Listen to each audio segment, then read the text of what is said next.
Good evening, everyone. So today is a little bit of a different video. I'm just going to speak truthfully, my truth. Everyone's experience is different, of course. As I said, I could only speak from my personal experience, but I am going to speak about the truth about becoming a self-employed, not even just self-employed, the truth about becoming a PT. So, just want to throw out there, I feel like I'm extremely blessed and I'm extremely lucky to have a job like mine. This is not a video to trash it and be like it's the worst thing ever. I just want everyone to understand the struggles that comes with, I want everyone to understand the struggles and the difficulties we might face becoming a PT, as every job comes with, to be fair. So, and I feel like I wish I knew more about it coming into this field. So, I'm extremely sweaty. Don't watch that, I just finished working out. My first point, rent options. So I've had a couple of different variations of how a PT can pay rent.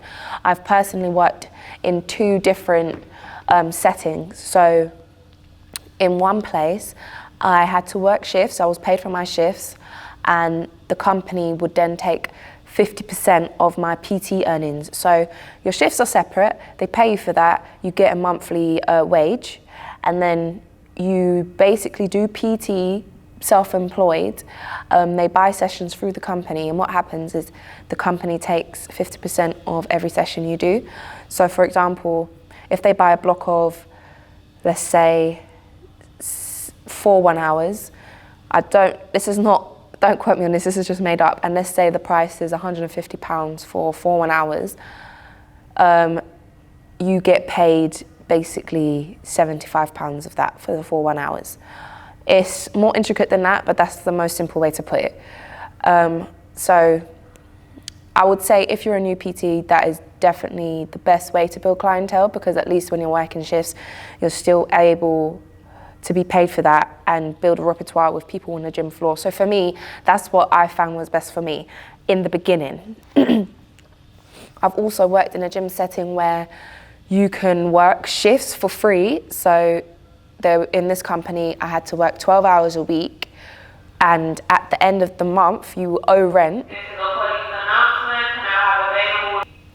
So yeah, you work a certain amount of hours a week. For me, it was 12, and you get paid for those hours, but here's the catch. So you get paid for those hours, but at the end of the month, you have to pay a certain amount of rent. So technically, the hours you've worked on shift is basically paying all that rent at the end of the month. But not just that, you have to top it up, because the hours you work, unless you're working long hours, the hours you work, you have to top it up. So ideally, you're working for free. But in that setting, everything you make of PT, you get to keep 100%. But, you know, I feel like as a beginning PT, when you're trying to build relationships with people on the gym floor, I just don't feel like, I don't know, for me anyway, because I have a kid, I feel like if I didn't have a kid, I feel like I'll have the leeway to then stay out of shifts, because bear in mind, you're not allowed to train clients on shifts. I'm not gonna say where I was based, but let's just say I had a blessed manager at the first company, and if my job was done, basically, he was like, you can take on a client on shift. So, but anyway, yeah, for someone like me, I had a kid going into this industry, having to build a relationship outside of work hours, it just wasn't realistic, because I found myself not spending no time with my son or my partner or family, friends, and family in general. I'm not saying those are the only paths, but these are the paths that I've worked in personally. I do believe there are other ways you can do it, but for me, either way is trash. I'm now self-employed. I'm back at the company I was working shifts for, and they took 50%. I'm now self-employed there, and the rent is fairly cheap. So I just pay a rent at the end of the month, and I keep all my earnings to myself. But for me, I have a bit of an issue with that, purely because I'm doing all the work. It might sound a bit entitled, and the rent here is cheap, so I'm not gonna go completely ballistic over it. But let's say if I was at another gym, I just feel like I literally do all the work. I have to do all my promotion. I have to put myself out there. I have to do all my content. There's no advertisement of me. Actually, there is on the gym floor, but it's bare minimum. I feel like I shouldn't complain because I said the rent's cheap. But at the end of the day, my point is I'm doing all the work, and yet at the end of the month, I have to give this company my money, my hard-earned money. But yes, I'm paying for the space, but even then, it's a bit questionable how much they charge. Again, not this place, but I have asked for quotes around, and they charge a decent amount of money. And I'm thinking, in this day and age, with cost of living, having to pay that rent at the end of the month and see a great profit from it, you're gonna have to charge an arm and a leg to these people, when realistically in this day and age, people don't have income that they could just throw at people, do you know what I mean? So you have to make it realistic. This links to the first point, you have to work outside of hours. So as I said, you're putting in hours outside of your working hours. So for instance, if you're working for a company, you're not supposed to train on clients on your shifts. So then you have to stay outside of your shift hours to build a relationship with people, to do classes or just train in that space so people get familiar with you. Me, as self-employed, I find that I have to be honest, it's not a problem, but you have to train on the gym floor so people are familiar with your face.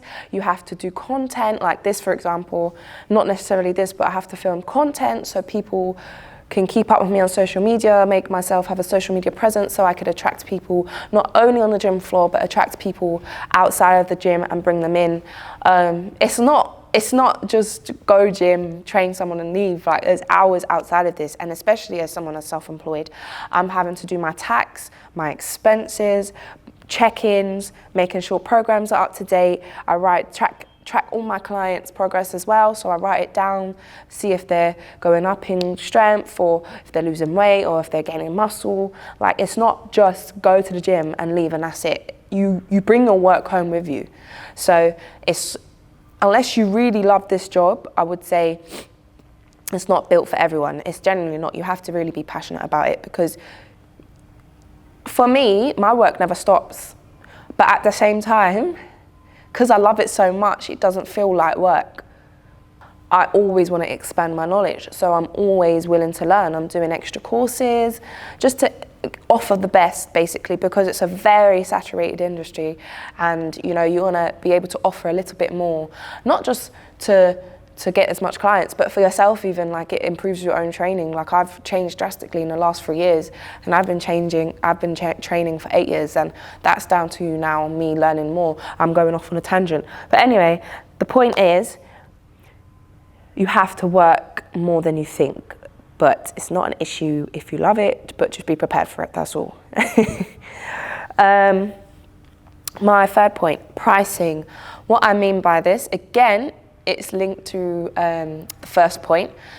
You have to bear in mind that you will have to pay gym rent and, if you're self-employed, taxes. So you have to decide your pricing on those factors, and on top of that, not underselling yourself. But it's very difficult when you have a lot of competitors. As I said, it's a very saturated environment. And also your location, because where I'm located, I'm not going to disclose that, where I'm located, I have to take into consideration the surroundings. Can people afford it? Does that make sense? So for me, where I am, I feel like it is a little bit limited, but at the same time, this works for me because the rent's cheap. I don't have to do as much hours because I'm trying to create other avenues of income and I'm trying to do separate things. So this works for me for now. But in terms of growth, you have to really think about your location, your gym rent, and what was the third point? Your taxes. There's been moments, as I said, when I went to the other company, I had to charge less than what I usually would. To be honest, I left within a month. So I didn't even get to put my prices out there. But when I made the initial price plan, I charged less just to attract people in. And realistically, that wouldn't have met up to the rent requirements. So pricing is very annoying when it comes to PT, because you need to think of it this way. Yes, a lot of people find PT expensive, but it's a lifestyle change. We are genuinely changing people's lives.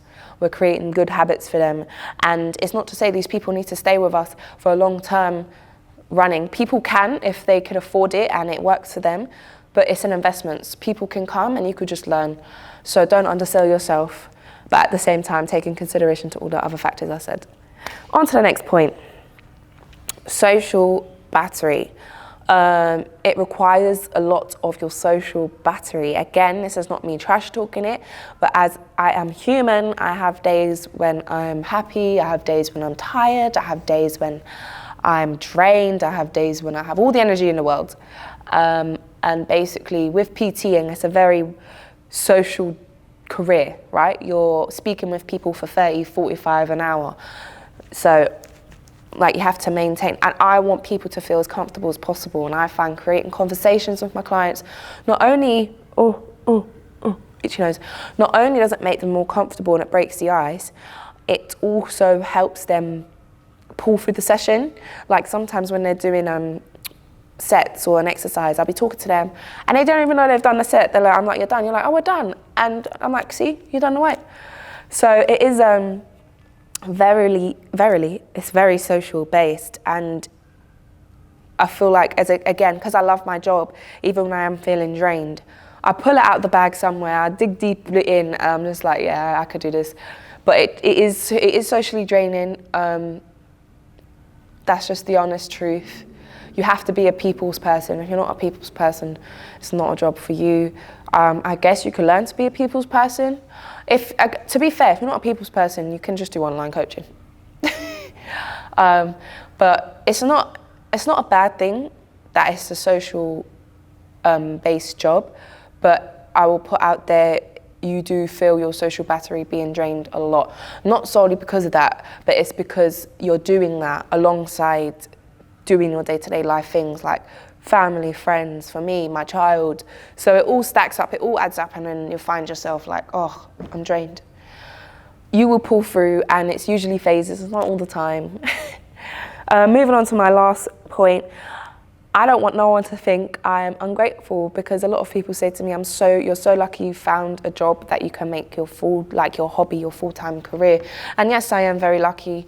I don't want no one to think that I'm complaining about it. It's not complaining, it's just a struggle. These are just simply struggles that I feel like should be put out there because it's not spoken about enough. Just to prepare, if anything. I would never, like if someone said to me, should I be a PT? Yes, 100%. There's so much satisfaction out of this job. But again, if you have the passion for it, go for it. If you don't, you'll find you do the course, you become a PT, do it for a few months, and then just drop it. So I would definitely say, if there's anyone out there who wants to become a PT, you will find a way to make it work if you're passionate about it. Because like any job, it comes with its struggles, but you have to be prepared for them. So that's all I have to say, really. Just wanted to put it out because it's not spoken about enough. Don't forget to like, comment, share and subscribe. And I'll see you next time. I'm a bit ill, I'm a bit under the weather. So that's why we're doing a sit down talk video.